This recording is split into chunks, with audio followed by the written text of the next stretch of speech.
linggo, nagpunta kami ng Haniwa, Iloilo para tuklasin ang mga magagandang tourist spots nila doon. At 2 beses pa namin pinuntahan ng Haniwa dahil hindi talaga kaya ng isang araw lang. At hindi rin basta-basta ang mga pinagdaanan namin. Dumaan pa kami ng hanging bridge at ilang sapat ang tinawid namin para marating ang isa sa mga waterfalls sa pinakamalapit. Dumaan din kami sa makitid na kalsada na motor lang ang magkakasya. Wala kalagbukan. Oh my God. Wala, lalim yan. What?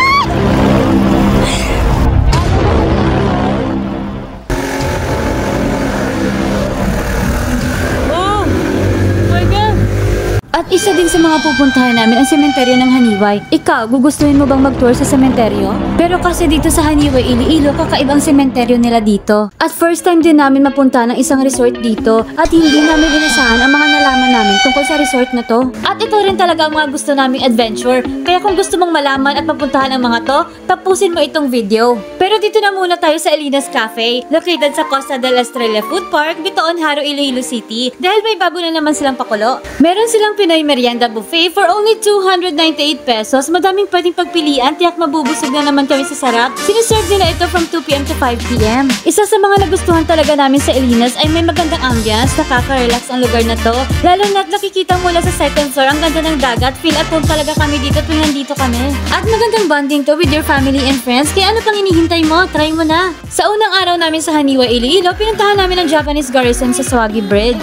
At yung nakikita nyo nakalabas na tore, yan ang World War II pillboxes. Both ends ng Sawagi Bridge meron yan. Kung titigan mo ng maigi sa malapitan ang mga pillboxes na to, makikita mo na may mga bullet holes pa, bakas at patunay na matinding labanan na naganap between the guerrillas and Japanese na gustong sakupin ang area. At hindi raw makukumpleto ang Haniway tour mo kung hindi mo matitikman ang lutong Haniway nun. At dito mo lang yan matitikman sa Balay Inasal, kaya pinuntahan namin ng matikman ang mga luto nila. Madali lang mahanap to dahil located lang to malapit sa plaza ng Haniway sa Aquino Nobleza beside the road lang. Pagdating namin, umorder na din kami agad dahil nagugutom na din talaga kami. Sa dami ng pwedeng pagpilian, hindi na namin alam kung anong o-orderin, kaya sinabi na lang namin na iserve na lang nila kung ano ang bestseller nila. Heto't meron kaming kare-kare, pork barbecue, chicken inasal at chicken binakol. Native chicken na sinabawan sa nyog at in fairness ha, masasarap ang mga luto nila. Napasarap nga ang kain namin, umalis kaming busog na busog. Bondat na naman tuloy ang Barbie nyo. Huy! Pagkatapos namin kumain, pinuntahan namin ang Haniway Cemetery. Napaka-unusual talaga na kapag sinabing Haniway, Iloilo, dapat isa din ito sa mapuntahan mo ang sementeryo. Dahil isa lang naman to sa mga interesting historical sites sa Iloilo na makikita mo lang along the main road. At hindi ito yung usual na sementeryo lang dahil ginawa ito during Spanish colonial period way back 1875. Nasa itaas ito ng burol at meron itong 3 grand arch entrance with individual staircases. At gawa ito sa mga kapal na bato at limestone blocks at ito rin ang ginamit nila sa paggawa nitong buong sementeryo. Meron ding kapilya sa loob, mga artisans from Manila ang gumawa ng interior nito. And most of the architectures are preserved. Historical ang sementeryo na to kaya dapat lang na hindi mo ma-miss to pag nagpunta ka ng Haniwa, Iloilo. At ang panghuling pinuntahan namin ng unang araw namin sa Haniwa ay ang Damiris Hills Farm. Tignan nyo to si Kapride dyan, tuwang-tuwa sa free drinks niya. Mabuhay! Mayad na araw!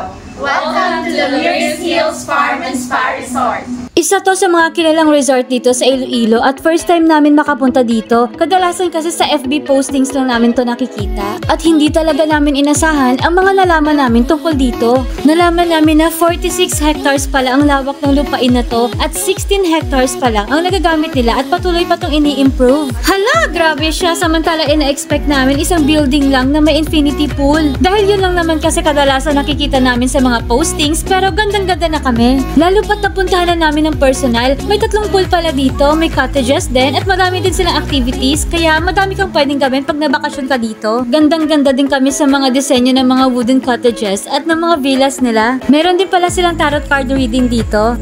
Nag-ikot-ikot na lang din kami ng konti, tsaka naman kami nagpunta sa hanging bridge. Susubukan naming tawirin. At para masubukan kung gaano ba kami katapang, huy! Eto na nga at papunta na kami ng hanging bridge at medyo na-excite ako na kinakabahan. Dahil sa totoo lang ha, takot talaga ako sa matataas, nalulula ako, hindi ko alam kung kakayanin ko ba. Maliban na lang sa kasama ko ay matapang yan. And finally, narating na nga namin itong hanging bridge, medyo mataas din ang hagdan na aakyatin pa namin. At medyo nakakapagod din dahil matagal-tagal din kaming hindi nakakapag-hike, kaya medyo mabilis akong mapagod. pagod. Naabot na nga namin ang itaas nitong hagdan. As expected, kinakabahan na ako dahil sobrang taas nitong hanging bridge at mahaba, nakakatakot tawirin, pero susubukan. Face your fears na ika nga nila.